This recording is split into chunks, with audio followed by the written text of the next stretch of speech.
Cahill, Here. Commissioner Doyle, Here. Commissioner Elkins, Here. Commissioner Ingvar, Here. Commissioner Goldberg, here, Commissioner Green, here, Commissioner Heavenry, Here. Commissioner McKenzie, Commissioner Poles can't be with us today, Commissioner Taylor, here, and I am here as well. Okay, any announcements? Seeing none, do we have any members of the public for public comments? There are no members that want to comment at this time.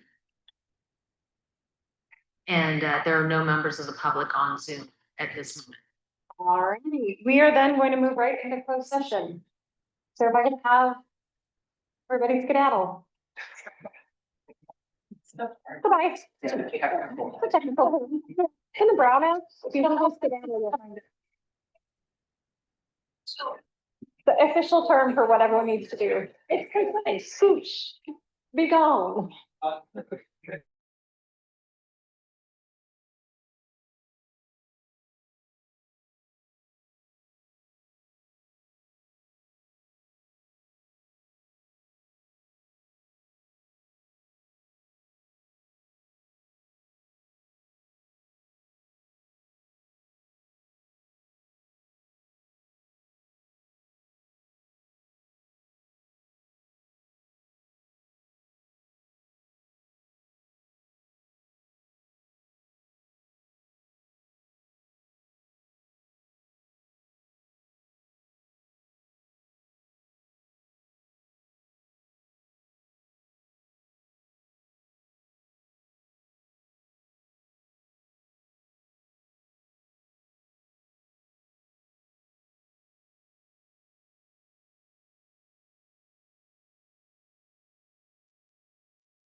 All right, we are reconvening open session. There was no reportable action taken in closed session.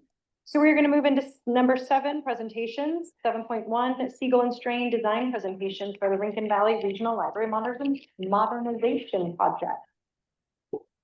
Hello, Dave.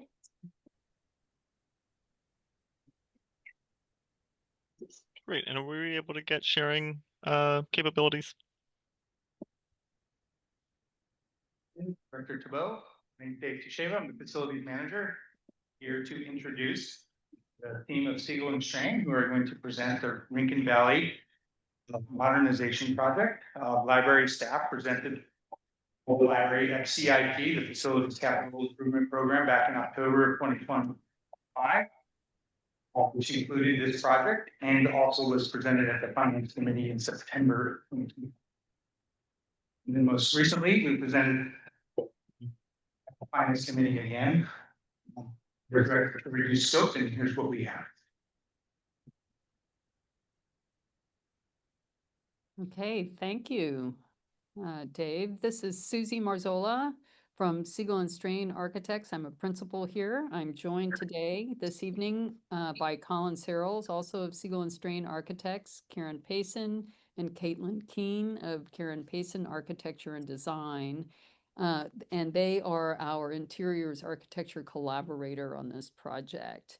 I'd like to start by thanking you for the opportunity to work on this great project and to provide you with an update on what we're calling a refresh project.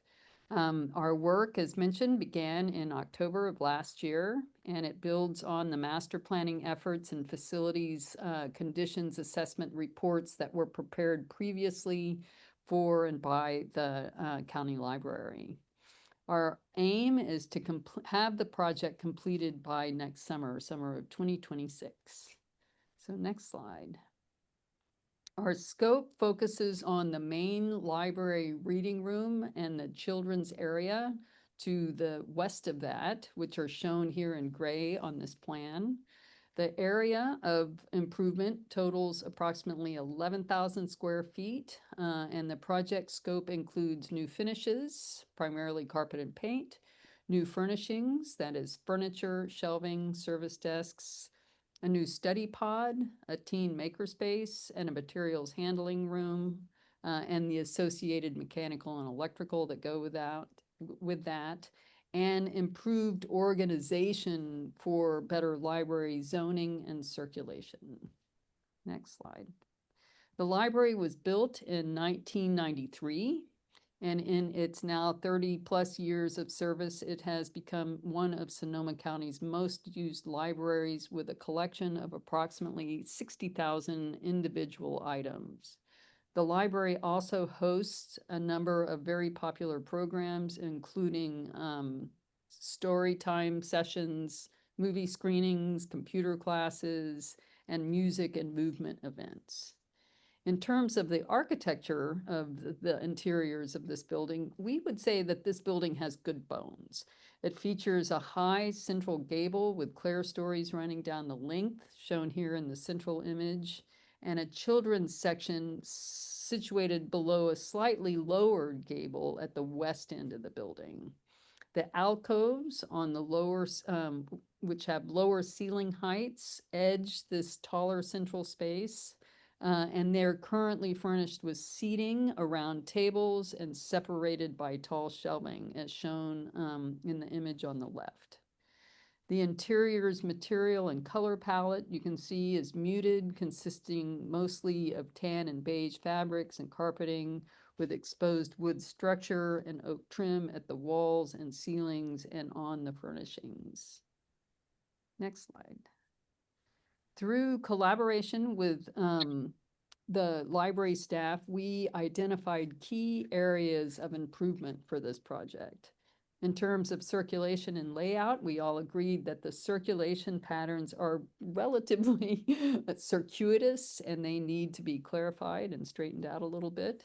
The reference and circulation desk are currently separated and they would be better combined for improved workflow and patron support. The materials collection, the various sections are spread out, which hinders browsing and browsing abilities. The operational challenges of this library currently include a book drop room that's too small for the equipment, the materials handling equipment that the library would like to install in that room. And the seatings, table, and especially computers are dispersed around the library, making it difficult for the librarians to assist their patrons. Specific desired program improvements include a better defined teen seating area and a teen materials area, an identifiable gathering space in a usable gathering space in the children's area, and then finally better positioning of the existing sound booth, which is right now located, if you could point to it, Colin, right near the entry to the librarian staff area. Next slide.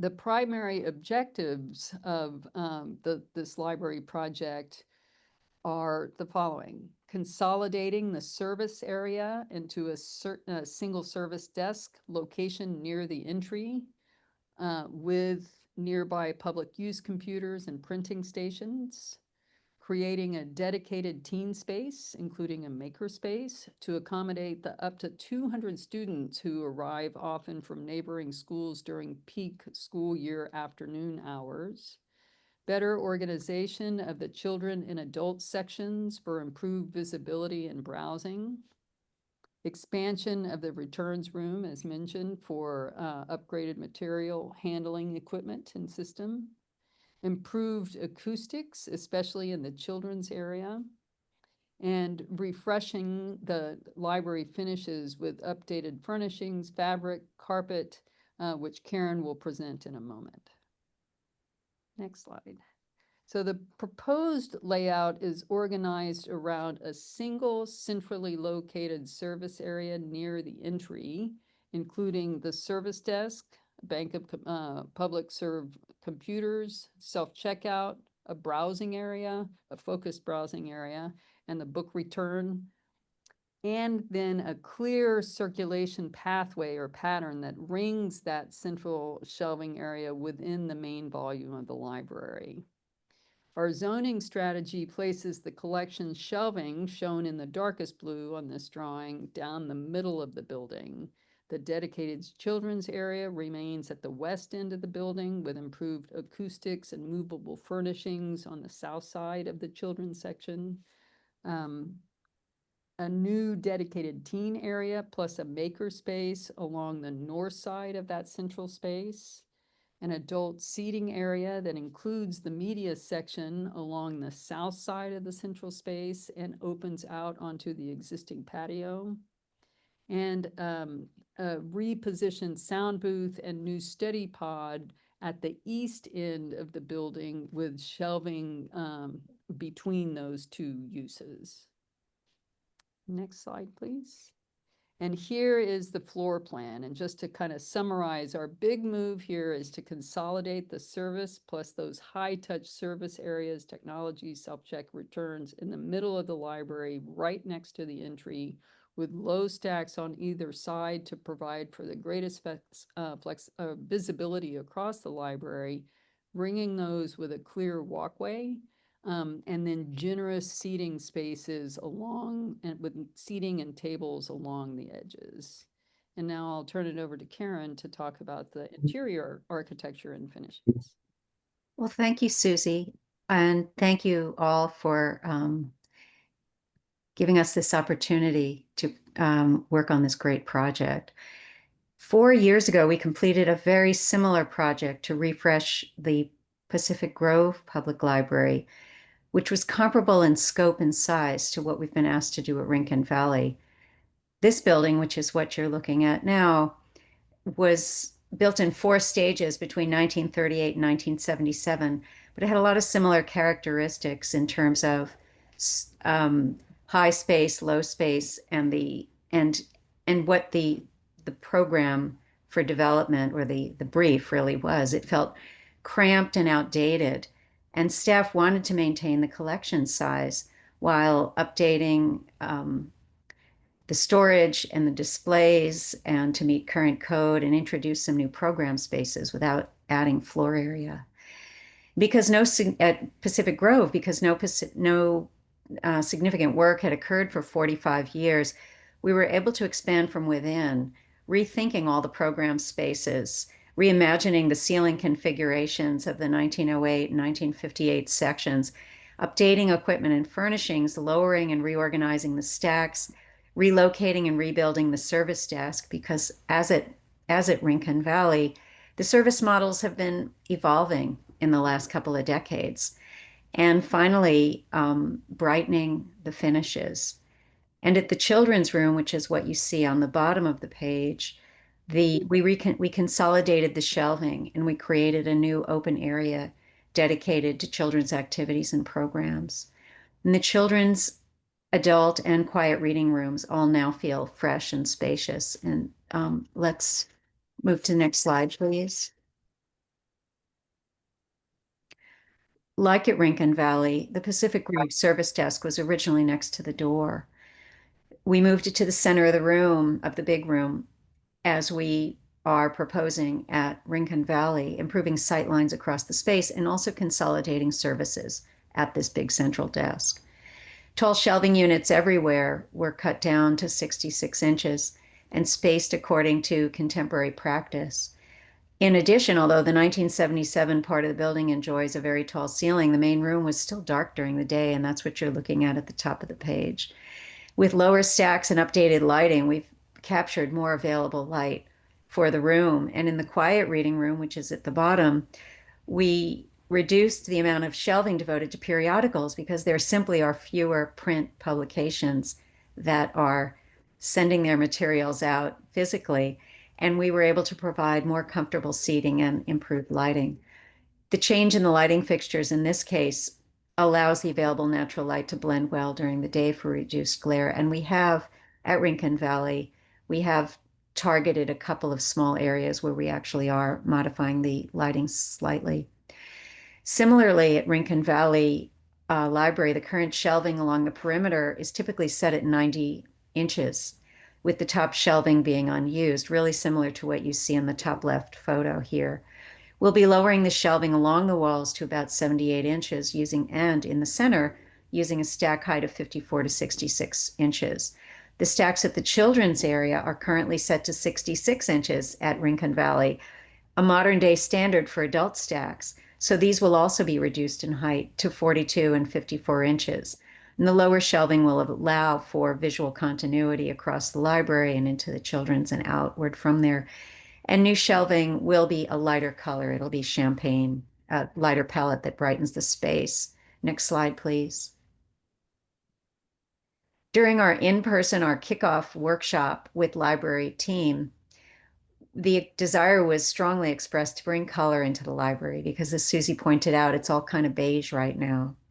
And we're proposing a palette that nods to the original wood structure, but freshens it with cool tones and crisp whites, and looking to reflect to some degree the surrounding natural environment.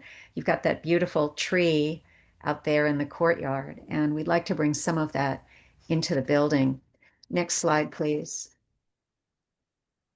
As precedents, we've been inspired by some of these libraries. Two of them are ours, which are Pacific Grove and Bayview, and the rest are by others, and all employ some natural wood in the structure or the furniture or both, combined with a generally light and cool toned palette that it creates a peaceful environment. At Pacific Grove and Half Moon Bay, the major wood structural elements are left natural. At Roxbury, which you see on the bottom left, a system of acoustic baffles are expressed as wood, kind of mimicking ceiling structure. All of this is on the backdrop of a white, light reflecting ceiling and walls. And at Bayview and Half Moon Bay, the palette is cool and light in tone with wood furniture, also just reflecting nature. I call it a bit of tactile modernism. Next slide, please. Shown here on the left, so this is what we're proposing in the children's area. And shown here on the left is a rendering of how we're thinking about the children's area and how we're envisioning it.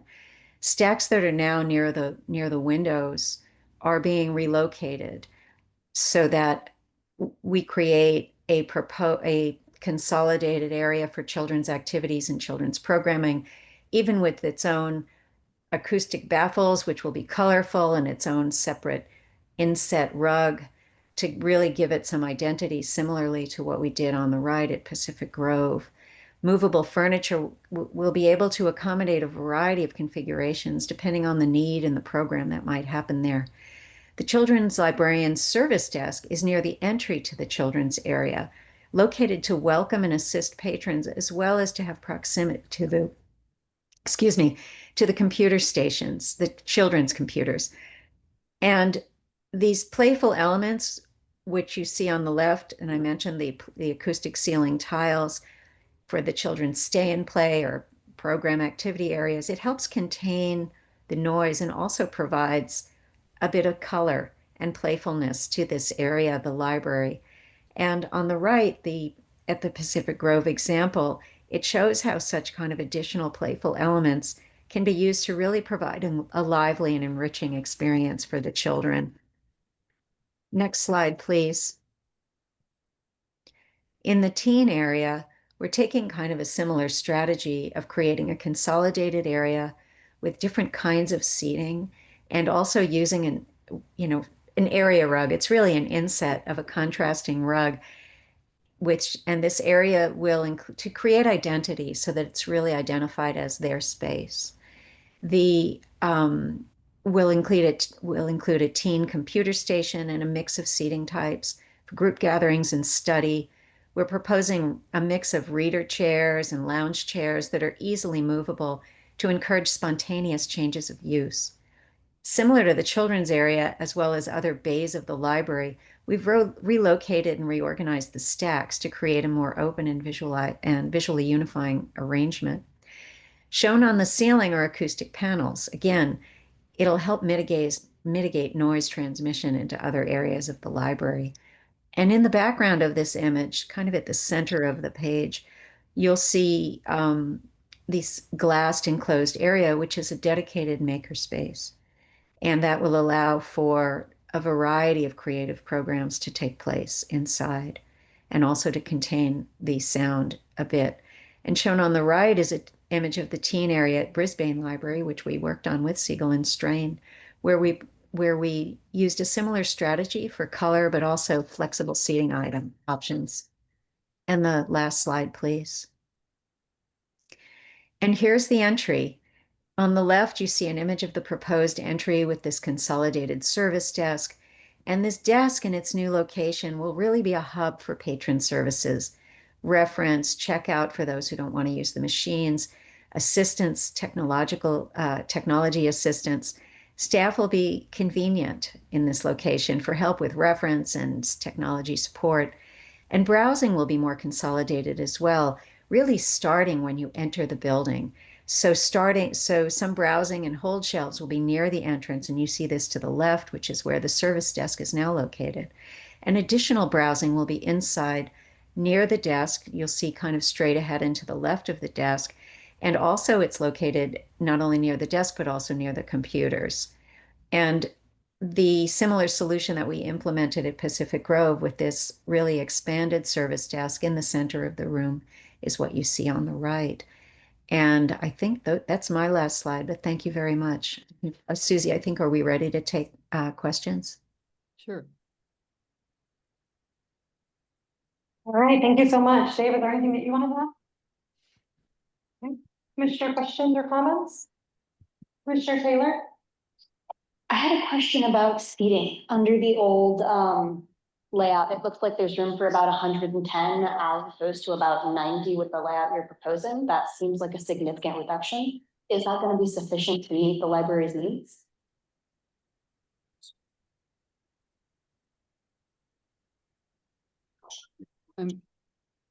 Susie, do you want to tackle that? So in terms of the seating, is that I'm sorry, it was difficult to hear your question. My apologies. The seating, yes. It looks like there's a significant reduction in seating. And I was wondering if the proposed layout will meet the library's needs for seating?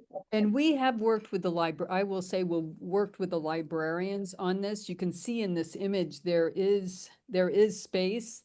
Right now, the library feels cramped. I can't remember the number of seats. Karen, can you remind me? I thought, yeah, excuse me, but I was surprised by the number that you cited because I understood that it was more like 70 to 90. So I did not understand that we were reducing seating by 20. Also, just, an FYI, at some of the reader tables, we're showing 4 chairs. It's a pretty conventional setup, but it is possible to put more chairs at that table. But we have been working pretty closely with staff about seating requirements. And I'll just add, we will most certainly check in with staff on the seating Absolutely. requirement, because it was important to them to maintain the seating. We will check that and we will make sure the librarians are satisfied with the number of seats that we are providing. Yes, I'll double that. Thank you very much. Commissioner McKenzie? Oh, Erica, did you? Okay, Commissioner McKenzie? Yes, I'm going to combine a couple of comments and a couple of questions and just get it all lumped together here. I thought it was really helpful in this presentation to see the scope and the specifics very clearly laid out, and I really appreciated that. I was surprised there was only one study pod because we know how popular they are. I was wondering if the maker spaces get used, if it's in your experience with these refreshes that maker spaces actually get used. I was surprised about the comment about 200 teens and how that was going to be dealt with. And lastly, the children's area with the movable furniture, I was a little concerned about noise and programming and so forth, because it's kind of, when you look at the new floor plan, it's kind of flipped to the, what you're calling them stacks, although I thought stacks were something else, but so anyway, yeah, and then lastly, just on this proposed floor plan, if any of these dark blue things are any kind of walls or not, or if it's completely all open space. Thank you. I'll tackle some of these. There are the new walls that are included in the revised plan are there around 4, which is the material handling, room, and then the maker space where Colin is pointing right now. And otherwise, the partitions are either stacks, like the one next to number 1, just tall stacks that go up, or number 10, which is where the single study pod is, and number 8, which is where the sound booth is located. So otherwise, those are the around 4 and next to 7 are where the new walls are, and those are all steel partition system. The noise and the children, we are working with an acoustical consultant to up the acoustical material that is in that space, particularly over the gray area that's called out as number 6 on this plan, and we will check back in with them. As you know, during the life of a day of a library, there's a fluctuation of patron population. So in the morning, often when the children are there, other folks retreat to the corners and around corners because of the noise that might be coming from that area. Hopefully the improved acoustical materials in the children's area will help some, but we will check in with Salter. Go ahead, Karen. Yeah, I'd like to add to that because our entire strategy of putting the teens under the lower ceiling and consolidating the children's activity space under the lower ceiling it's partially as a spatial strategy, but it's also an acoustic strategy, because instead of having programs kind of migrating out into the main space, by having it contained in these areas with lower ceilings, it gives us a great deal more surface to control the sound that's emanating from that area and to control it from closer down. And I hope that when I talk about flexible furniture, I hope that that we're not misinterpreting this as stuff that young children can pick up and throw around. This stuff's pretty heavy. It's really that staff can move things. So there's a mix of, we have these, when you look at under the number 6, just below the number 6 on this slide, you see this kind of arc, and it looks like a segmented arc.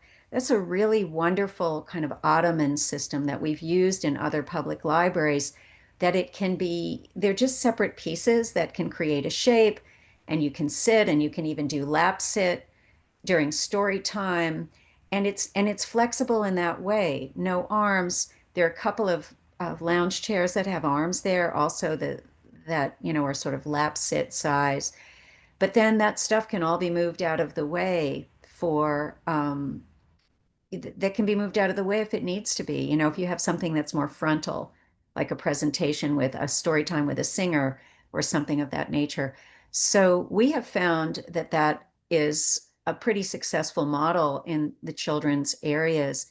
And then going back to the makerspace, this is the state of the art. This is what libraries are asking for, specifically for the teens, but then, the knitting club goes in there. It can be used as a study pod. And this has been really part of the change that's happened in libraries over the last 20 years, where they've really migrated toward community centers. And it's not just a place to go read. These maker spaces become kind of an additional program area, and you don't have a separate program room. So this really helps. This will really help a lot in terms of controlling the sound. Great, thank you. Commissioner Elkin?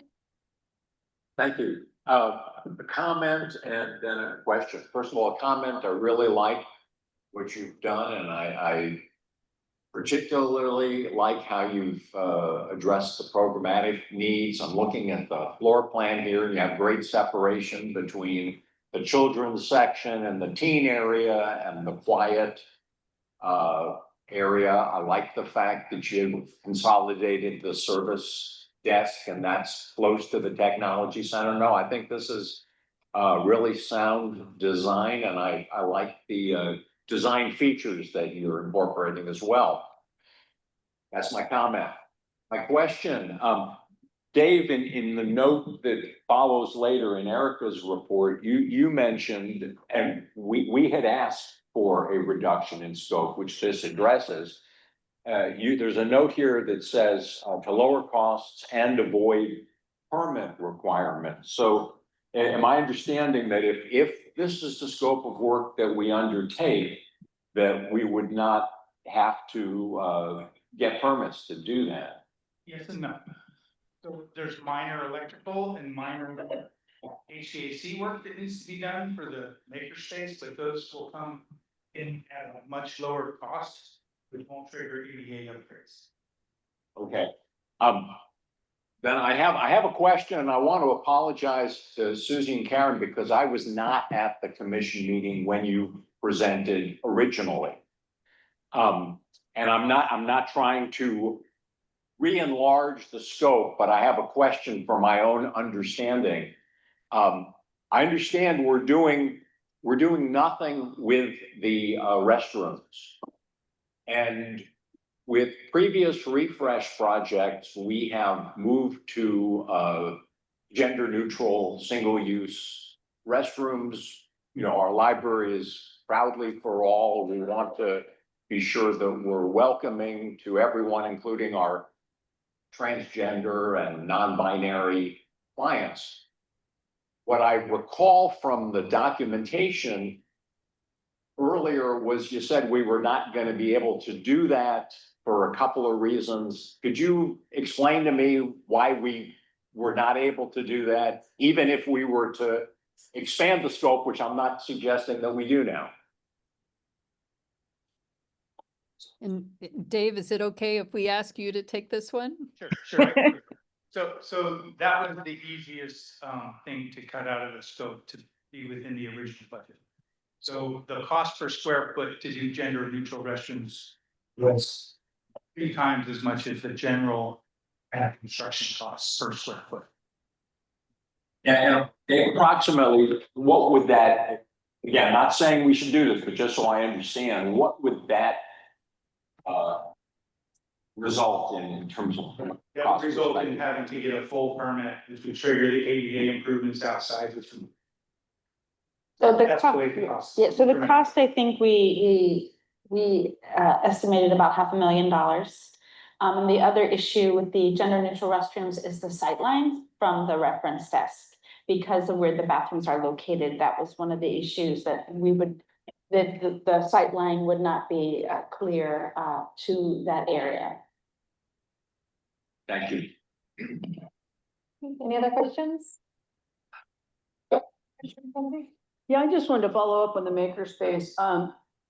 So I don't sound like a troglodyte. I am aware that makerspaces are the thing. And I have been to, a long time ago, Sonoma State University added a large space, makerspace, which I'm not sure ever really got used very much. Granted, it's an academic, library, but also I visited other libraries that have had large makerspaces. So I was interested in actually your experience on whether they get used. I guess maybe it's a librarian question, but I thought you had a good answer that it's a small enclosed room and it can be used for other things. But I did want you to understand that I do know that they're,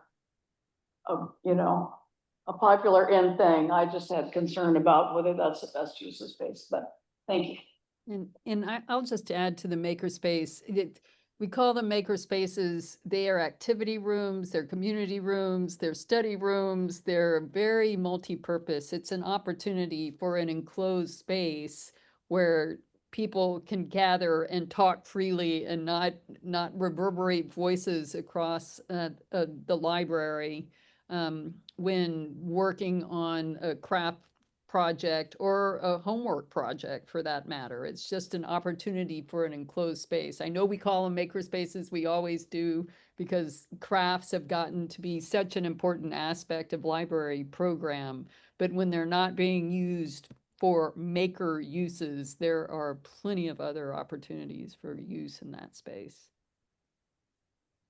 Okay, Mr. Hogan?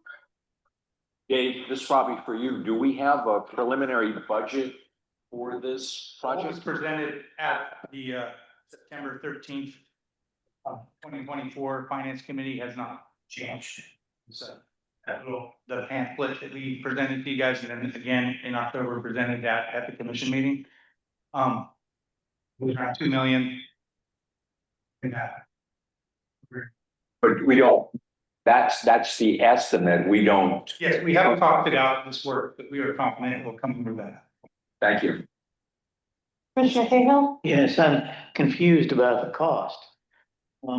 I thought this was a reduction in scope. There should be a reduction in cost as well. So the original, Sorry, yeah, the original cost was over 4 million. that's what I thought. Okay. All right, well, thank you so much for coming today and presenting. We really appreciate it. Dave, thank you as well. Thank you. Beautiful work. Thank you Thank you all. very much. Have a good Thanks. evening. Oh, public comment, thank you. Is there any public comment on that? All right, moving on. We have library reports. Thank Thank you. you. Good night. Good night. Good night. Director DeBoe? All right, you hear me now, great. So I have some great news. Our Petaluma Library reopening, 1,000 people a day. Extremely fun. And we also have some news on our history and genealogy project that is supported by grant funds from the California State Library. That will be closing September 13th and reopening October 14th. So that project is moving forward. Any other questions? Any other questions for Director DeBoe? Commissioner McKenzie? Yes, thank you for that. Great news about Petaluma. I'm not surprised. I did want to ask you, is this sustainability report part of your report? Yeah, it is part of the library director's report. Where did it come from? And I have a lot of comments about it, but I don't want to take up the time to. At the request of Commissioner Elkins, he asked for a report on the library's sustainability effort. So what would be the correct venue then to make just some comments and not spend the time? You can send them to me directly. Email you, okay, thank you. Any other questions about the library report? Commissioner Engber? Yeah, I thought, I understood. Our notion is to go staff together with that motion, then to report, you go back to motion. I don't remember what the motion was. It was a pretty motion. Had to do, getting people together to achieve the aspects. Is your mic on? Looking, thanks, looking at the aspects of sustainability, how we were doing in regards to the ALA and the Sustainable Libraries Project guidelines and the like. Deborah, suggested that the staff have a chance to look at it first before either Andy or I did more work on our motion. So I'm wondering, is this your report for that purpose? And if it is, then what would be then our next step? I think would be for Andy and I to get together and talk about what we're going to do next. Well, what would be your desired outcome from the next steps? To compare where we're at with the standards, to get some information about what the guidelines are actually and how they've been brought up to date and what other libraries are doing to comply or to foster a sustainable library system, all of that. I thought the motion was pretty detailed in terms of what we were going to be doing with it, but I didn't have it in front of me. Well, I think the notion was that we were going to have a report from the staff and then we were going to have a commission discussion as to what the next step should be. I don't think it was automatically, it was not automatically Yeah, going. that's why I wanted to check. A proposal, that sort of thing. And I also think that I'm not sure that the commission, you may, but I'm not sure that the commission could necessarily figure out what libraries are doing that the library staff couldn't already help report on. So do we want to have a discussion at the next commission meeting, or are we, you all have you've all looked at the report. Do we think we need some additional? Over to you, Sarah. Commissioner Goldberg?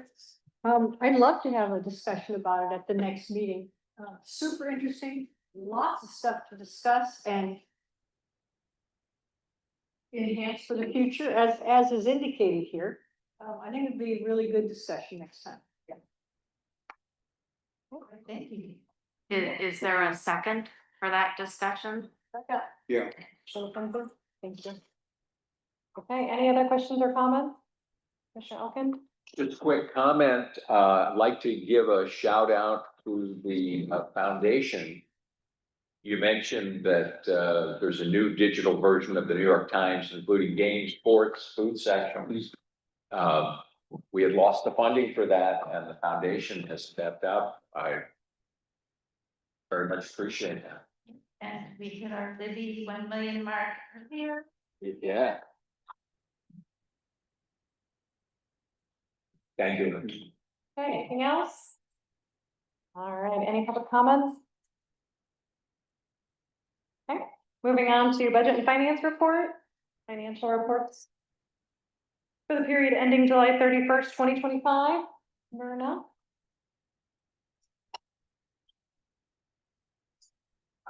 July is our first month of the fiscal year, not too much activity. So there are Any questions from Myrna? Okay. We have 8.2.2 financial reports on audited fiscal year end as of June 30th, 2025. No, any comments? These are like the unaudited financials, but it is it looks at how we finished the fiscal year. And this is, I had mentioned there is a moderate shortfall in sales tax revenues. Property tax did come in over $1 million as budgeted, and also interest earned. The offset that sales tax revenues. We got some savings and also you can see that we have the use of our fund balance, and that's because of the impressive activity with our capital modernization projects that have been approved with the budget.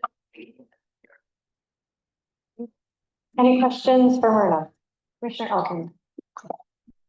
Thanks for the year-end report. Got a minor correction, not to nitpick, but just for the record.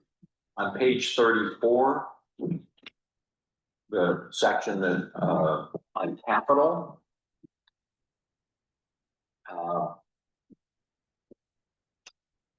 Says capital expenditures totaled $8,359,255. That's correct.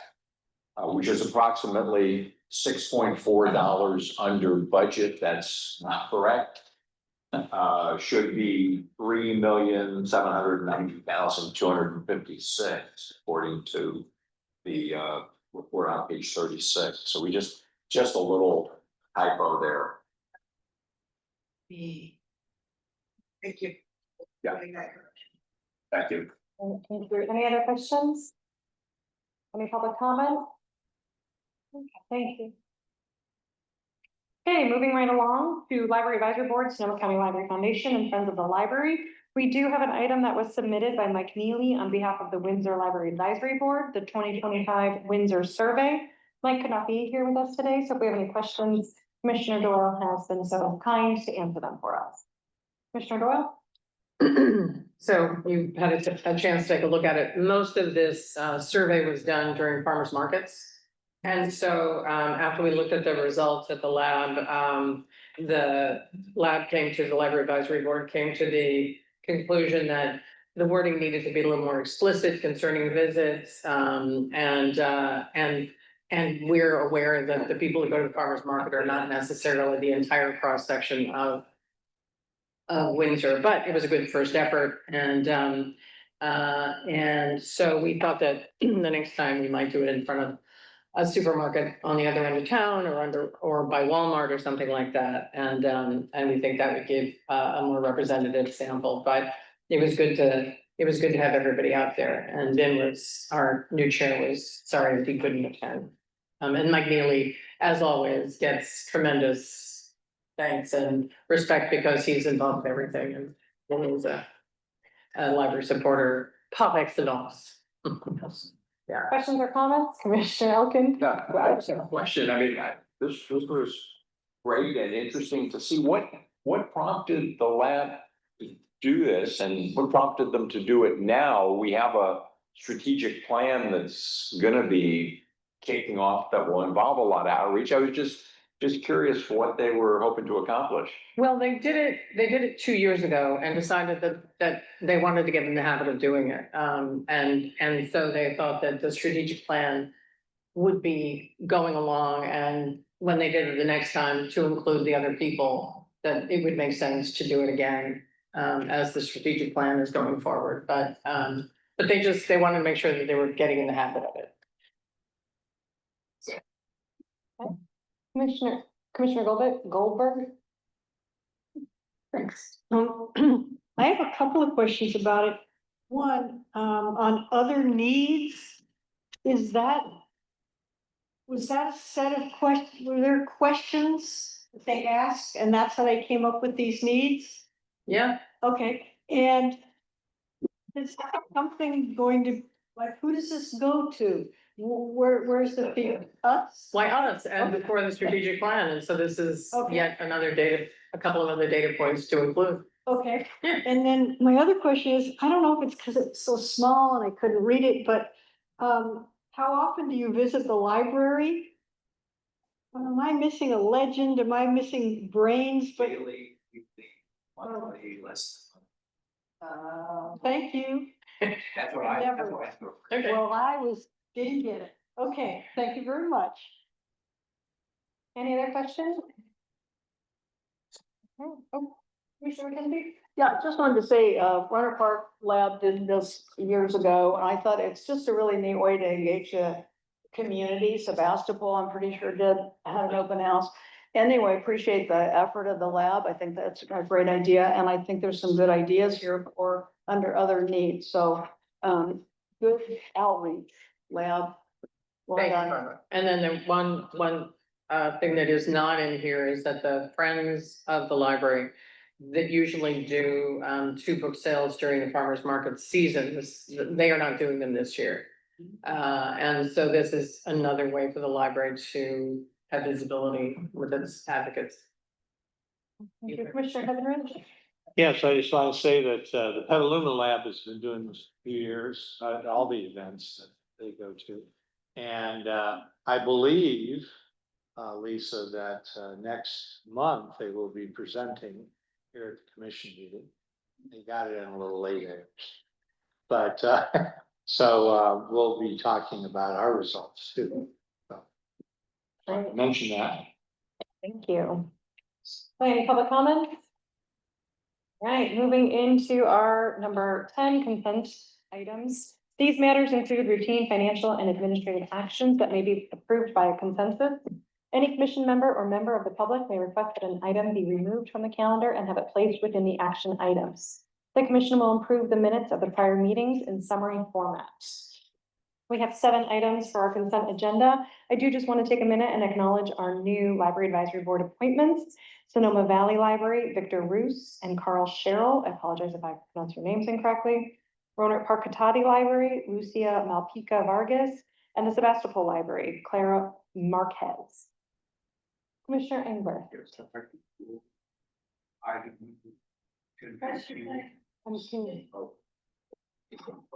reminding me. I'd like to pull item 10.2 and 10.3. Down to action items. So for the remainder of the 5 consent items, I'd like to move approval of the consent items on the agenda, not pulled. I'll second. that was everybody. So good luck, Lisa, for bringing that out. Battle Royale. Who wants it? I'll give it to her. All righty. We're gonna put those 2 at the top of the action items. So public records, oops, I know, I forgot that, didn't I? Thank you. Okay, public comment first on the consent. Okay. Can you take a vote? Okay. Yeah. Commissioner Cahill, Yes.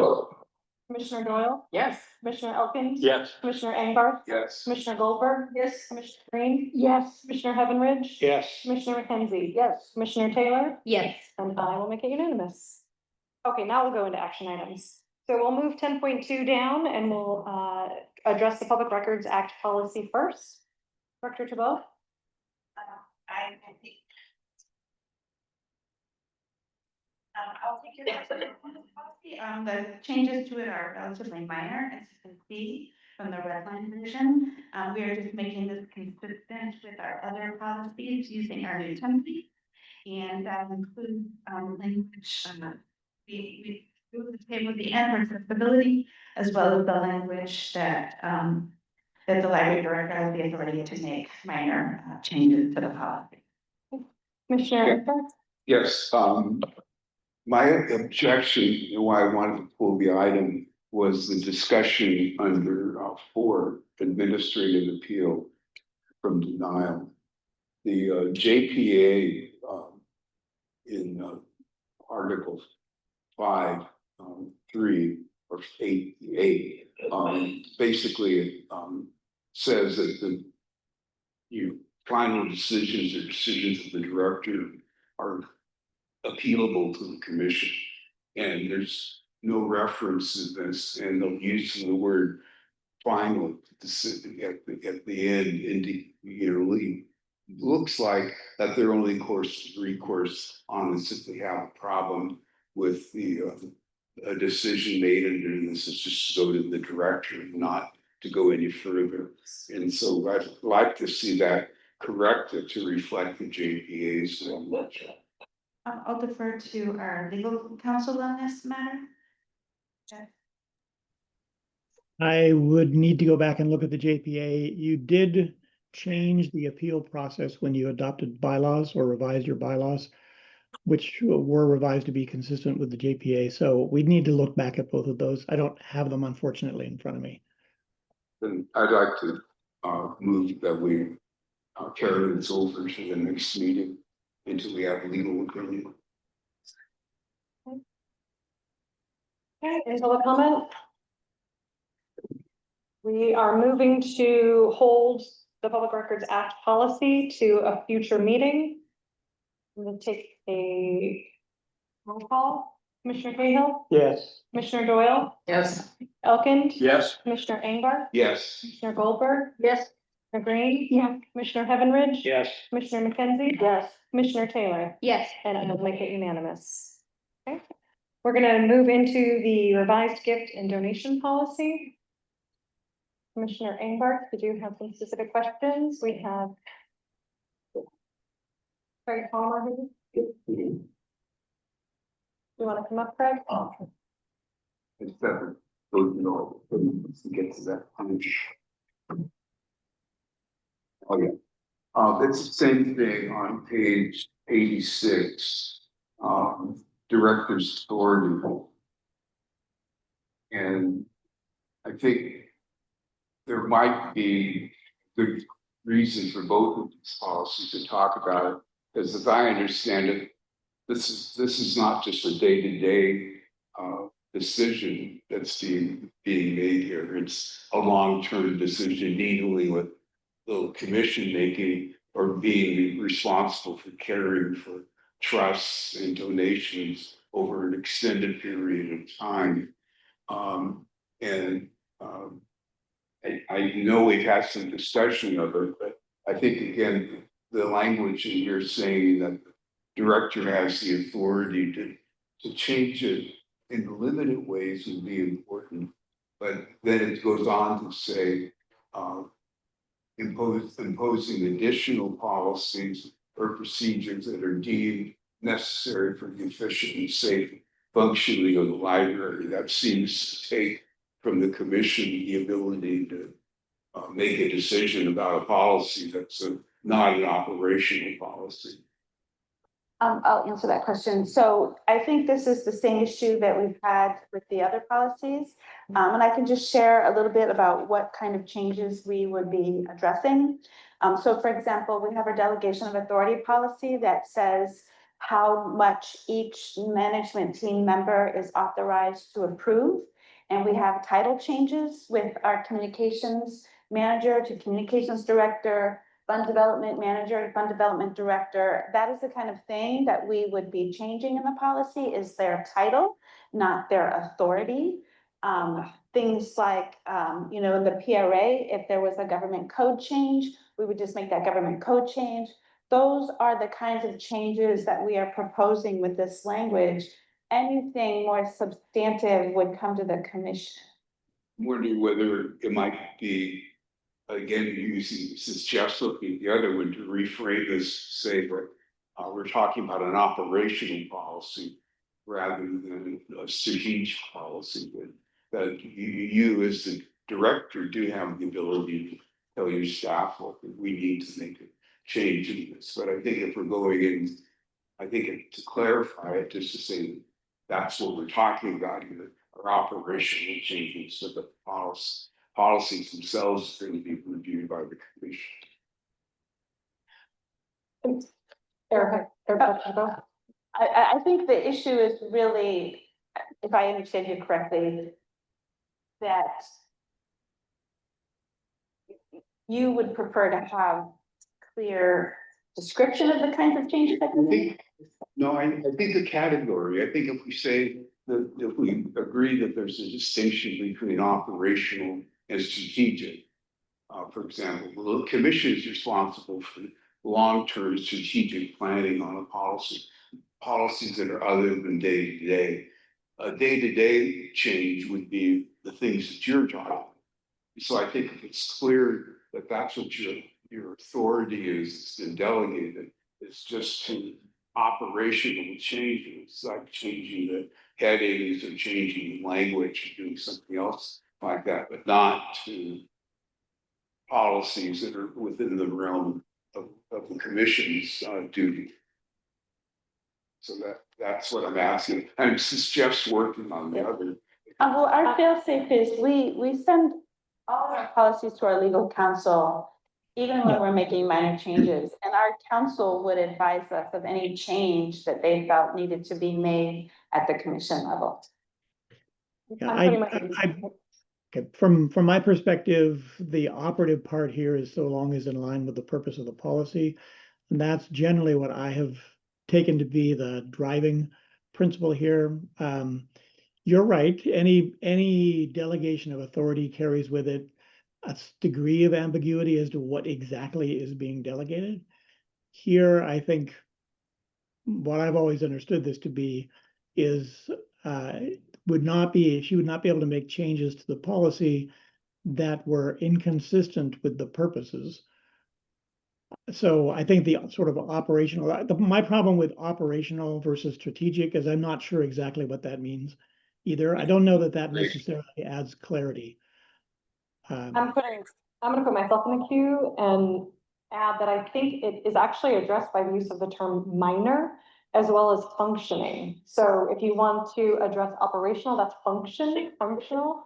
So I feel like both of those are covered in this language, which is the standard language for all of our policies.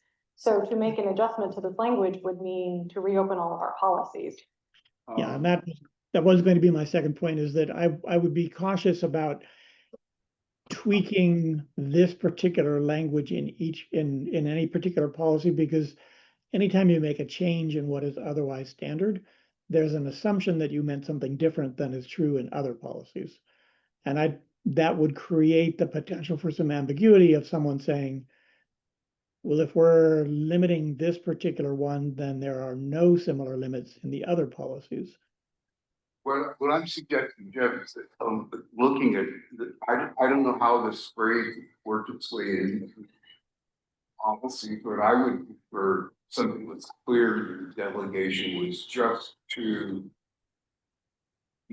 and Sarah's close to it, just to a simple change, like a change in the typing phase, change in the how the director might follow it through. But I think to open it up and not be clear about the type of policies talking about as a category, I think opens it up for somebody to come in and some director down the line that might be a different director than the director we have now, say, I could rewrite it. I've got the delegation because you guys have it in here and it's been in here forever and ever. I think if we are going to have to correct it, I think now's the time to correct it as we're going into strategic planning. Commissioner Cahill? I think the present language is adequate. I think Jeff is right. Trying to make a distinction between operational and strategic is to invite a descent into madness. And I think we should just move ahead with the existing language. Okay, any other questions or comments? Commissioner Goldberg? This is a much smaller thing, but Craig, on page 91. First four items, gift, under, gift, under, gift, under. Am I reading this correctly? That, for instance, under 5,000 may be accepted by a division manager. And then on the fourth line, gifts under 75,000 must be accepted by the library director or designee. Does that mean that while these people can accept it, then they must, however, be approved by the director? Is that what it means? I'm gonna answer this question. So this is just in alignment with our delegation of authority policy. So our delegation of authority authorizes our management team to approve purchases. And this is the equivalent for accepting gifts. So it used to be that, that certain members of the management team have the authority to spend 5,000. They have the authority now to accept a gift of under 5,000. So it's just making sure that this policy is in alignment with our delegation of authority policy. I get that.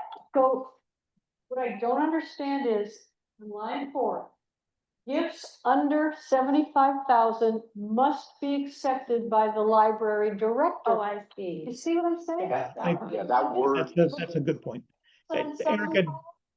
Erica, do you happen to know is must in the purchasing policy also? Because I agree, logically, I would think that should be may. To be consistent with the other. I think the purchasing policy says only the library director is able to spend up to 75,000. We could change it, may be accepted by the library director. But how the language would need to reflect it, only the library director is able to accept gifts of that amount. Does that make sense? Well, I mean, I think if you look at the construct, you've got under 3,000 may, under 5,000 may, 50,000 may, 75 may would be logical, unless I'm missing something and we're trying to capture a concept there that I. Yeah, I think, Erica, it's just that. May only, how about may only? But under 75,000, I think maybe what you mean is between 50 and 75,000, because 50 may be accepted by the director and deputy director. The way it reads now, Dara would have to come to you and say, well, it's under 75, so it must be accepted. It doesn't make any sense. So I think so I can accept any gift. Dara can accept gifts up to 50,000. the division managers can accept gifts up to 5,000. So I would say we can add may only be. I think, to interrupt, my apologies, I think what Commissioner Goldberg is trying to say is that the word should be up to rather than under. So gifts up to $3,000, gifts up to $5,000, gifts up to $50,000. I think that is what Commissioner Goldberg's for clarification. We can make that change. Is that what you were seeking? No, but I think Jeff knows what I'm talking about. Yeah, so to Erica's point, I agree. I read this, and I've always read this as Erica could accept a gift, any gift under 75,000, including some that were under 3,000. That would be fine. However, if a gift is above 50,000 and under 75,000, only the library director or designee could accept it. That's I what don't I'm know that talking. we need to add, I think the answer is to change must to may, because then I think it's consistent in all of these categories. I agree. Yeah. Commissioner Hawkins, would you? I would like to move that we accept that change and approve the, Commissioner McKenzie still has a comment. I'm sorry. Of your motion for a second, Commissioner McKenzie? Okay. I had I had two comments. One is in that same section, we're very specific about division director, deputy director and so forth, but under 3,000, it says a children's teen or adult administrator, and I find that title kind of more general than all the other titles. I didn't know if you meant what you meant. They're very specific job classifications. So we have a teen services administrator, that's Laura Myelian, a children's services administrator, that's Kathy DeWeese, and an adult services administrator. But they have titles called division. No, they're not division managers. Okay. They are administrators. Well, for one thing, it's not capitalized. I mean, that looks like a general administrator rather than a specific title to me. That's what We can capitalize them if that will solve the problem. it would make it look consistent. Okay. Like I told you, it was a little thing, but that seemed like a vague group. My other comment is on page 85, under accepting unrestricted bequests. It's a little language thing. Under item C, it says, in such case, consult library general counsel. And I think the language is really, in such case, the general counsel will be consulted for further guidance. This is kind of like a demand language as opposed to process language. Does that make sense what I'm saying? Do you want me to repeat it? Yeah, so in such a case, the library shall consult library general counsel and or the attorney for further guidance. Well, I was gonna phrase it, in such case, general counsel will be consulted for further guidance, or however you did it, Sarah, that's okay. But rather than just needs to be more of a process about what happens. Okay. You want may or you want shall or? Well, it's not consult, it's. In such a case, the library will consult. In such a case, the general counsel will be consulted, the library general counsel will be consulted. I had general counsel will be consulted for further guidance. Library will consult, which is active voice. Yeah, I don't have a problem with it making a change. Want to be careful with that change. The then parenthetical doesn't really flow well. To say library general counsel shall be consulted and or the attorney doesn't really. Well, we can say, in such a case. I think you probably want to just say, in such a case, the library shall consult library general counsel and or the attorney who prepared the request for further guidance. right, that's fine. Thank you, Jeff. Okay, so the item on the floor now has a change for the under and the shall and the other capitalization and the change to section C to include that language. Is Second. there, okay, so your original motion. As amended. Excellent. Commissioner Doyle second. Is there any public comments? Okay, so we'll do a roll call vote. Commissioner Cahill, Yes. Commissioner Doyle, Yes. Commissioner Elkins. Yes. Commissioner Ingbar, Commissioner Goldberg. Yes. Commissioner Green. Yes. Commissioner Heavenwood. Yes. Commissioner McKenzie. Yes. Commissioner Taylor. Yes. And I am a yes. Okay, moving into action items by motion. Before we get started with that, we're at 7:34. Shall we take a 5-minute break before the library closes for restrooms? Please be back at 7:39. Okay. Okay. Let's go.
7:40.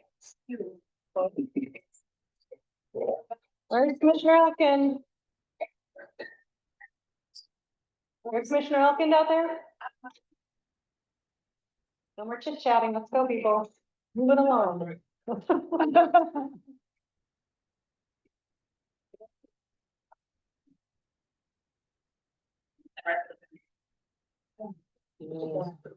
We can heckle him when he comes in.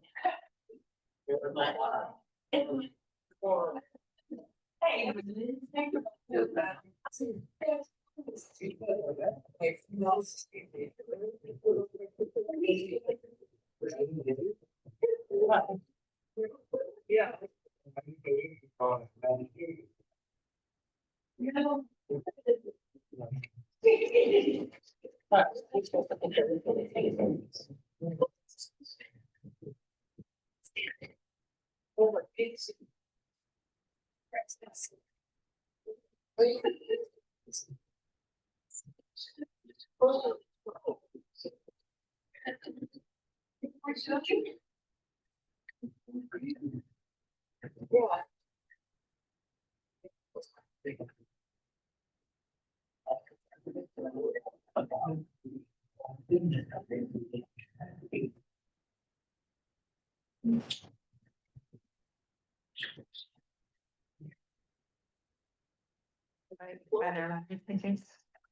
Yes, we did. And if I win, I will make a sizable donation to the Library Foundation. You have it on record. And then I'm out of here. Love you all, but we're moving to Fiji. We're going. We're here, you winning the lottery? Oh, the lottery's over $1 billion tonight, so we bought this. Oh, yeah, no. I'm gonna make a very large donation to the Library Foundation and then wait. I'll have enough money not to worry about it. You're moving the faucet. You're moving.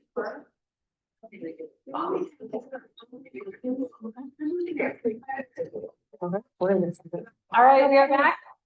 We are starting with action items. Action item 11.1, strategic plan consultant contracts. Director Tabell. So I'm very excited to bring this to the commission for approval. After a thorough review process, we've had 12 proposals. I do want to thank the selection committee. It was a lot of work. 12 proposals, 50 pages each. We met and discussed all of them and selected 3 to move forward to an interview. We conducted our interviews, and as a result, we selected the Ivy Group. And for those of you who do not know, Mark Fink, who was one of the consultants, is a former director of Yolo County Library, also worked at Solano County, Santa Clara Library, very familiar with California libraries. So we're happy to have him on board. I also want to point out that one of the reasons why we like this proposal is the robust community engagement.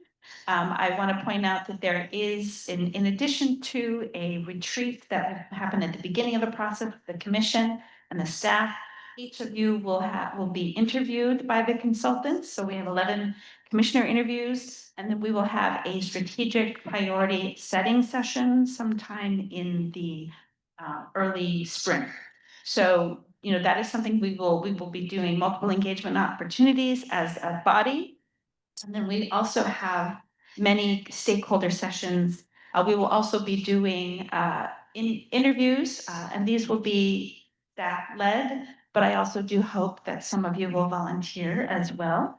I know that during the reimagining plan, the library did 95 individual interviews. We are hoping to do a less ambitious version of that, maybe 30, but I would like to, utilize the commission as well as some of our Lab and Friends members to do some of those stakeholder interviews in addition to the staff. So I'm very excited to be bringing this. Fabulous. Any questions or comments? Commissioner Atkins? I just wanted to say, first of all, thank you for going through this very robust proposal review process. I can only imagine the time and effort that was required. Just very positively impressed by the proposal and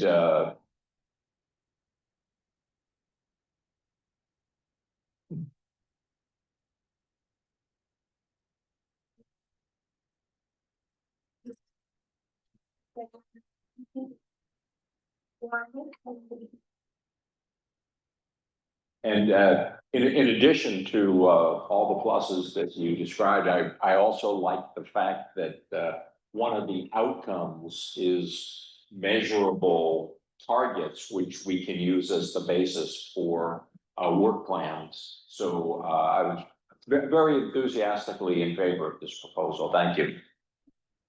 Okay. Commissioner Egbert? Yes, I like the proposal. It's really good, and I also like community involvement. That's really simple. I have some things that might be helpful future proposals that are presented to the commission.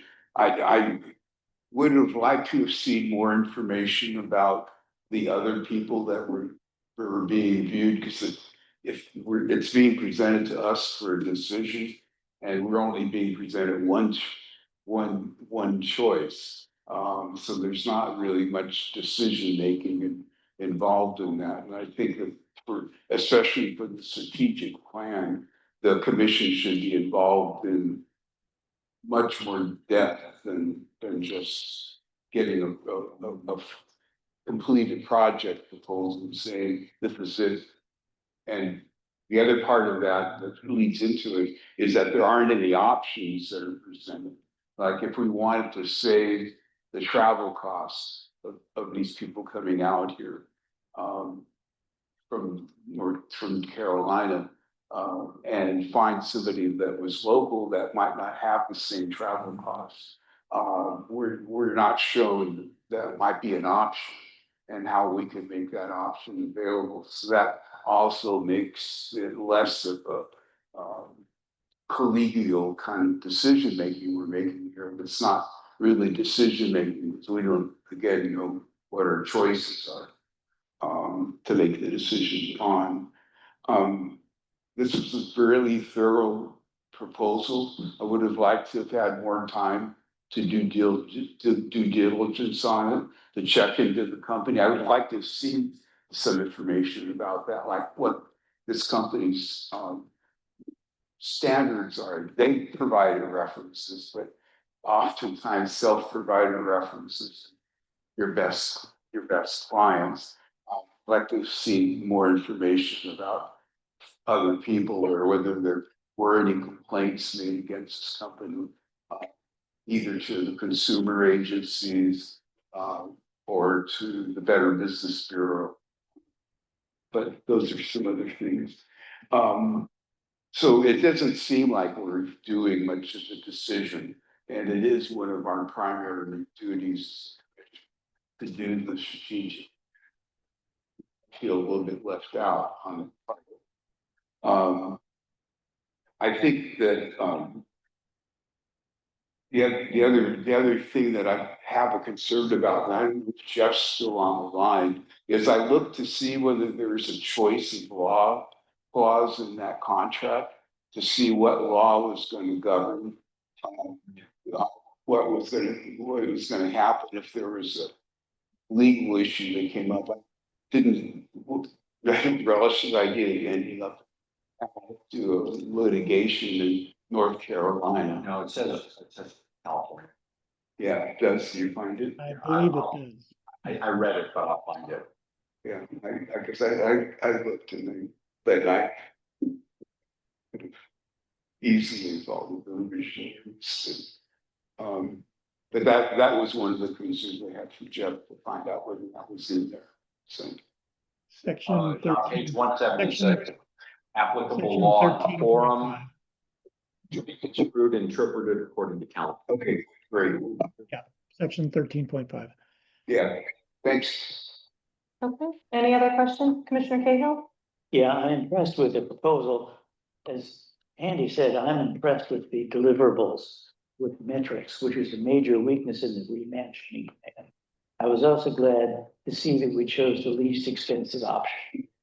So I can share with you that the proposals ranged in price from 60,000 to over 400,000. So we had a wide range of prices available to us, and this is kind of the median. And the other thing that I liked about this proposal is they are using this Factor AI and doing this deep dive on our locations. And so every branch will have a report that will be generated that will show the market segmentation, will give us information about both users and non-users. And that was one of the major selling points for me personally on this particular proposal. just to clarify, this proposal contains within 3 pricing points. And you pick the most economical, that's what I meant. Right, it had It's a good choice. It had 3 tiers, and I Yeah. did negotiate with them over the price, which is why I included the original proposal and the amended proposal. Oh, Commissioner Doyle? Just to note that 2 commissioners were involved with the interviews and I think some of the reference checking and that sort of thing, I think that's more operational than something that the commission really needs to do. And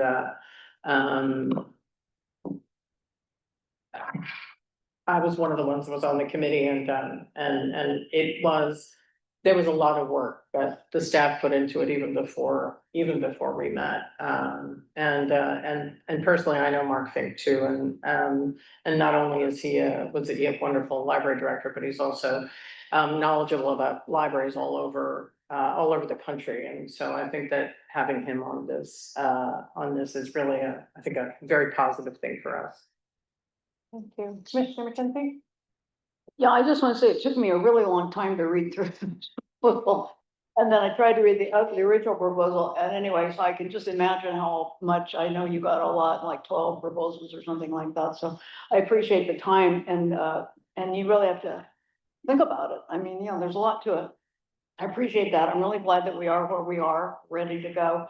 And I really appreciate the fact that you're looking for more roles for the commissioners to be involved in the interviews.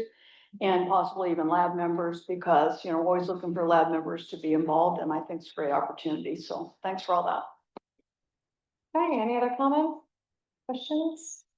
Any public comments? Is there a motion? Move to approve. There we go. We have a motion and a second. Any further discussion? Going to a roll call vote. Commissioner Cahill. Yes. Commissioner Doyle. Yes. Commissioner Elkins. Yes. Commissioner Engbar. Yes. Commissioner Goldberg. Yes. Commissioner Green. Yes. Commissioner Heavenridge. Yes. Commissioner McKenzie. Yes. Commissioner Taylor. Yes. And I will make it unanimous. Moving into 11.2 naming rights policy. Greg? Hello there. Do we have any questions or comments, or Craig, do you have any introduction to make? Well, I'm gonna make a few comments. Please go. Can you hear me now? Yep.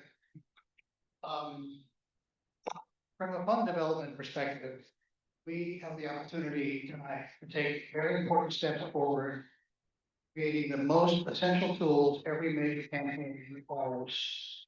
And all of it has to do with the specificity of how gifts are acknowledged in all campaigns going forward, including Roseland and every other campaign in the library system. Tonight, we are asking you to consider two policies, one on the book since 2017, and in very serious need of an update, the naming rights policy itself.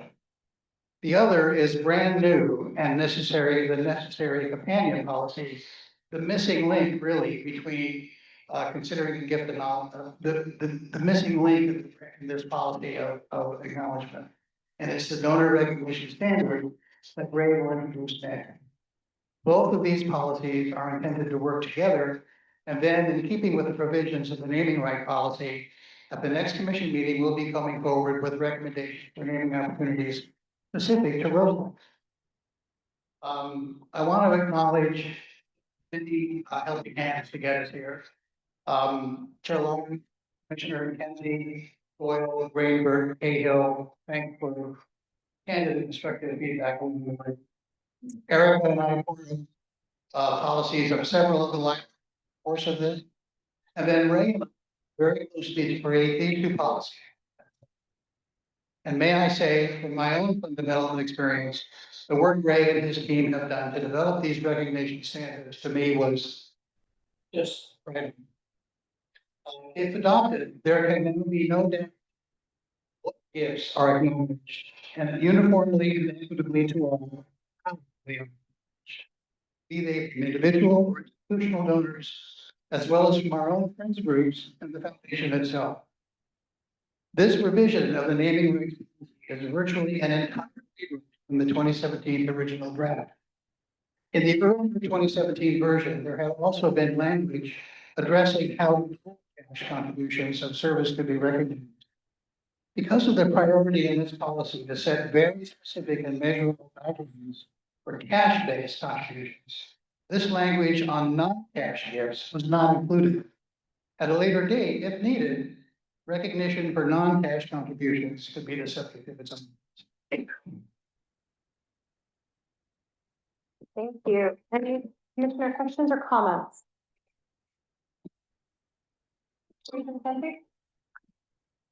Thank you. Thank you and Ray and everybody who worked on this. I did have one question. I know that this is directed at Roseland and Forward, but we just finished Shieldsburg and we just finished Petaluma. Is there any thought to retro signage and plaques and so forth? We will do that for the friend gifts. Only? Well, those were the only one for those specific Big projects, yeah. Okay, thank you. Director, could I add something to that? We're working up a sign now for Guilford and Paloma. And we need to make it retroactive, help other branches. You've seen all the grass flags outside. There'll be some sort of update of that acknowledges in Luna's case, for example, the state of California, city of Liberty, and Virginia's two questions. It's coming. Any other questions? I would just have a comment that it's very thorough. Appreciate the amount of work that you did into both of these. Okay,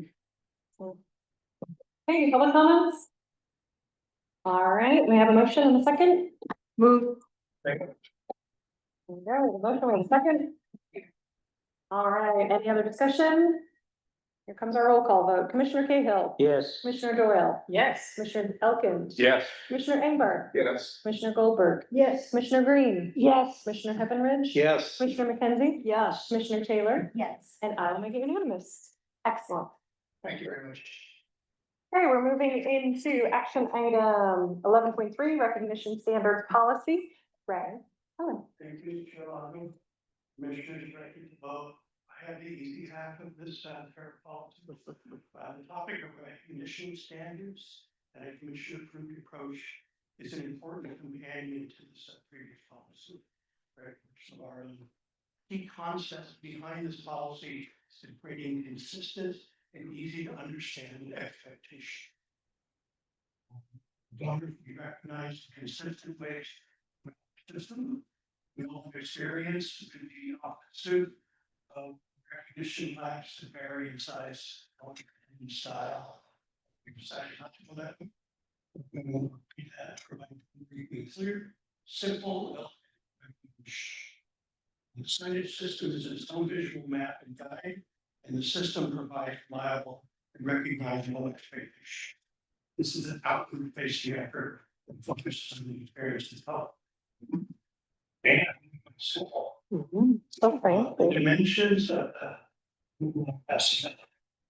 The dimensions of the various patches listed in the policy, so this is, like I said, just a sample, it's an example. We picked a Stalder, by the way, in case you're a nerd. It's when it's easy to work. When we get closer, we'll send the sign company a package of signs, and they'll source the type of wood that's consistent and hold up well too. And then we'll do the simple laser grade method. So I can answer any questions. Commissioner Heavenridge. Really interested in the benches, but they don't have any amount of money connected. I want a bench. Right there. We talked about benches, we provided for them in here. And some big benches may have to be less consistent. They were created for different reasons and different methods. And that's an area where we may want to have a little bit more individuality based on what we call the wide variety of regular place, things like that. Or we'll have standards. Standard type of leather. Yeah, because I'm getting older, I want to sit on the bench at the library. I like to have my name on it. Okay. All right.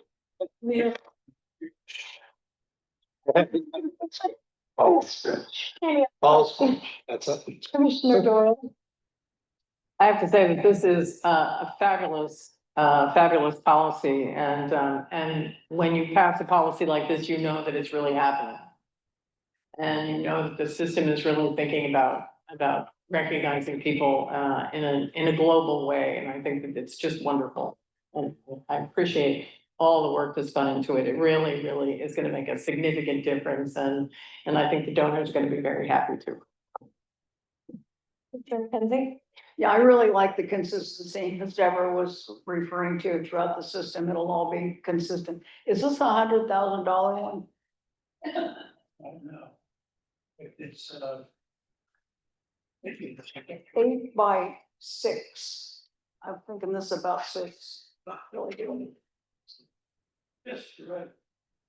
God, It's $100,000. get your checkbooks out, 100,000.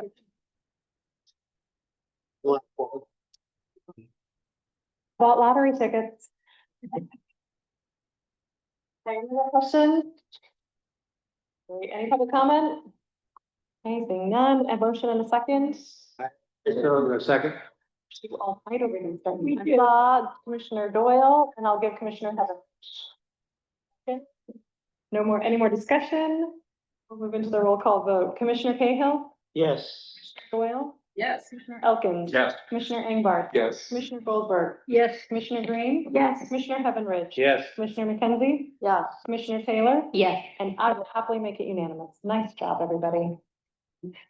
All right, we're moving into action item 11.4, One Step 2025 salary increase for Library Director Erica Tebow. Commissioner Doyle, did you have anything to add as the chair of the committee? Just that, I will remind you all that, that we changed the evaluation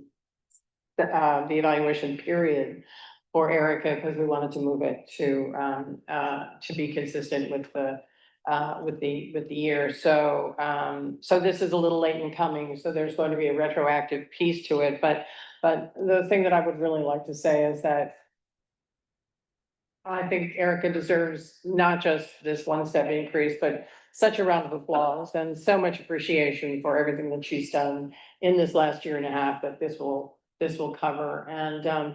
And we, you know, just applaud.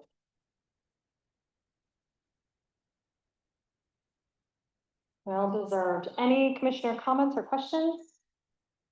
Okay, any public comment? Oh, or Commissioner McKenzie? Just wanted to add, I think, those of us who've been around have gone through like 5 different directors or something. And what I really feel, I really notice, besides the competence, the efficiency and everything, is the stability.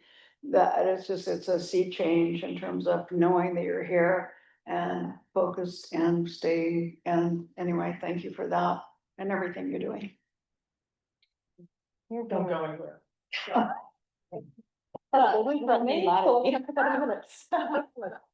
Okay, any public comment? Okay, we have a motion in a second. I move. No, I have Commissioner Goldberg and Commissioner Green, first and second. Okay, any other discussion? And roll call vote, Commissioner Cahill, Yes. Commissioner Doyle, Yes. Commissioner Elkins. Yes. Commissioner Engbar. Yes. Commissioner Goldberg. Yes. Commissioner Green.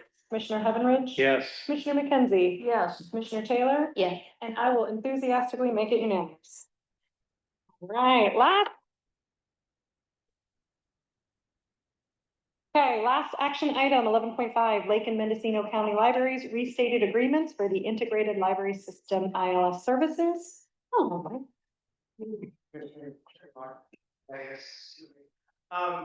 We have had the board to be in partnership with Lake and Mendocino County since 1996 and 2000. During that time, we have not made any amendments to that contract. This is the first time we've done that in that time. It's changed drastically, technology has changed drastically. And this new contract we've, for you tonight, worked on with KMTG from the start.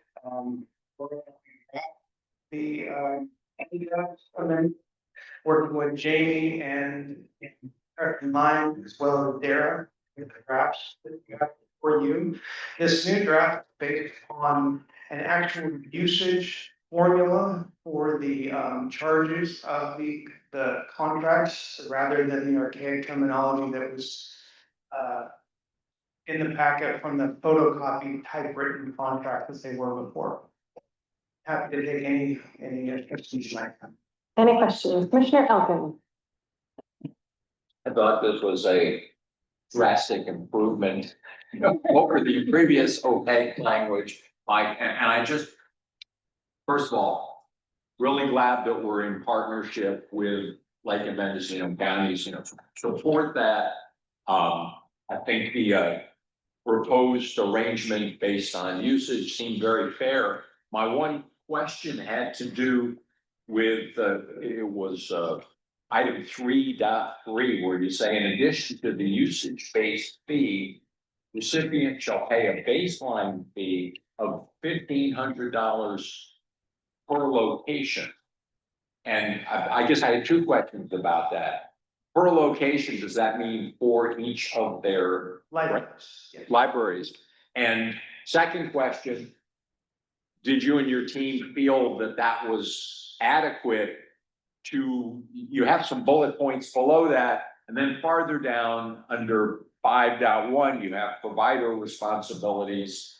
I just wanted to know that you felt confident that this would cover the additional, overhead that was involved in providing those services. We do. Tina Murad is the ILS administrator within my department, and we're the lion's share of users at about 79% of the system of that 3-year average in the packet. And then working with Jamie as far as catalog, we're the 2 departments that really have support needs that we provide. Those have gone way down over the years, and so we did feel pretty confident based on the numbers and the amount of time that we give them.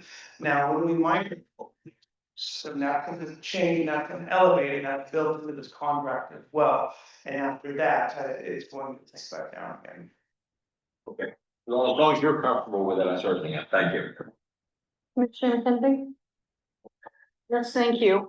It is a relationship with our other counties and, really a great long-term relationship. So that's great. I was wondering on your report, it says, Austin, the impact is estimated to be $53,000. I wasn't sure who the impact is on. That's going to be the revenue from the virus coming here. To us, we will gain almost $54,000. Okay. In a given year. Great. Thanks very much, Mike. I'm sure a lot of work went to this. Commissioner Doyle? We've talked about this a little bit in the finance committee meeting and the relationship has been of long standing. I think some people, certainly maybe some of the audience who is listening at home may need a reminder that, California libraries, and not to go on in length about this, but California libraries have been underfunded for a very, very long time, and county libraries in particular have been underfunded.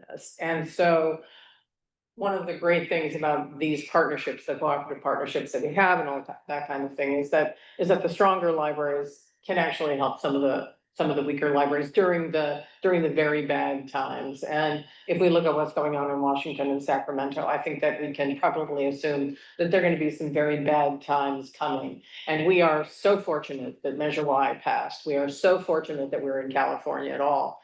But I think that it's a terrific partnership, and it's terrific that we're going to get paid more money, but it's also a wonderful thing that we are helping libraries that don't have the resources that we do. So, and that is really critical because, it is. And well, I would like to share that I personally get items from Fort Bragg all the time, courtesy of this relationship. So they have a great movie collection as well.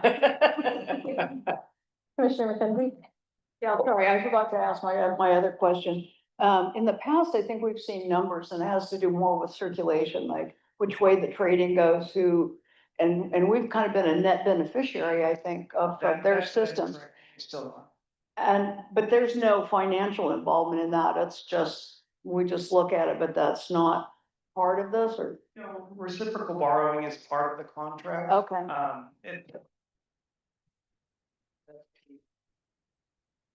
Item number 7, in the contract with Falcon, specifically reciprocal borrowing, and that's a core facet of the contract, and it always has been.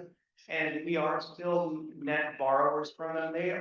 Given that they have less funding than we do, they hold on to materials longer than we do, and so they have unique collections, and our borrowers have always gotten the advantage of taking the opportunity to use those materials. Yeah, they have older books.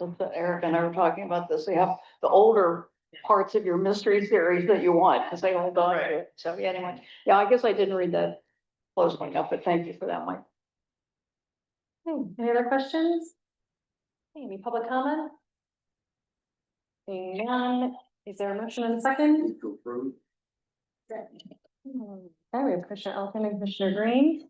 Any other discussion?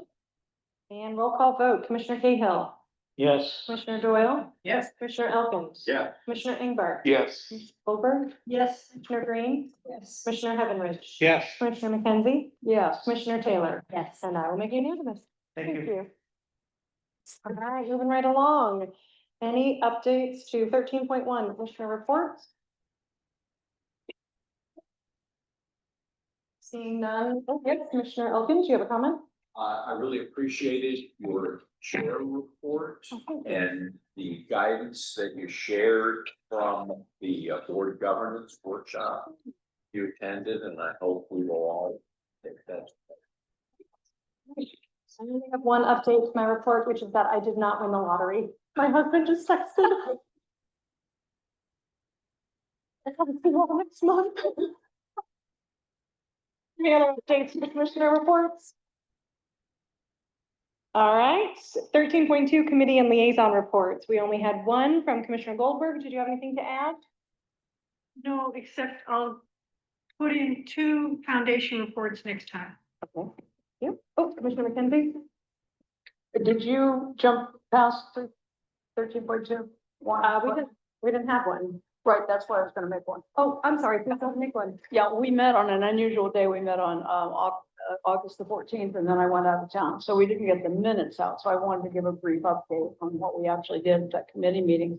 We did receive our CFO's reports for the year end, which it's a very good year, well budgeted, well funded from a revenue standpoint. So revenues exceeded our budget, and property tax was a little bit under, but our interest was much greater and covered that shortfall. So I wanted to compliment again our CFO and administration involved in the budgeting process, because they did a good job on those targets. And then we spent the majority of our meeting talking about additional discretionary payments to our unfunded liability for CalPERS. We've been looking at this, even under our prior chair, Andy Elkine, for quite a while, about how we kind of, how we can extra fund that and make some more advance on the unfunded amount. So we talked about different funding levels and different policies, ways to do it, taking out extra money out of operating expense or out of the fund balance. And so we'll be getting a lot more information from our CFO at either the next meeting or soon, and have some more update for you after that. We did put off electing the chair and the vice chair, which will happen in our next meeting, which is coming up quickly. Thanks very much. Did you want to add anything for a Measure Y Oversight Committee report? Oh, thanks for that. I was out of state, and so I wasn't able to be there, and our director said that she would cover for me or cover the meeting. And Yes, I can share a little bit. So one of the things that the Measure Y committee agreed to is to create an ad hoc committee to review the 2023 Sonoma County Grand Jury Report, which discusses citizen oversight committees. They have not agreed on who will be on that committee. They just voted to approve it, and I think at the next meeting, they will seek volunteers. Thank you. Any public comment on any of the reports? Moving right along, old and new business, we don't have any. Any agenda items for future commission meeting? We have the sustainability report coming up as well. Commissioner Doyle. There are probably going to be some legislative news from Washington and Sacramento, and so I will make a report next month if you guys like that. Okay. The date and time of our next meeting is Wednesday, October 8th at 6 p.m. and we will be at the Sonoma County headquarters. So, note the location change. Headquarters. We are adjourned. Thanks, everybody. Thank you.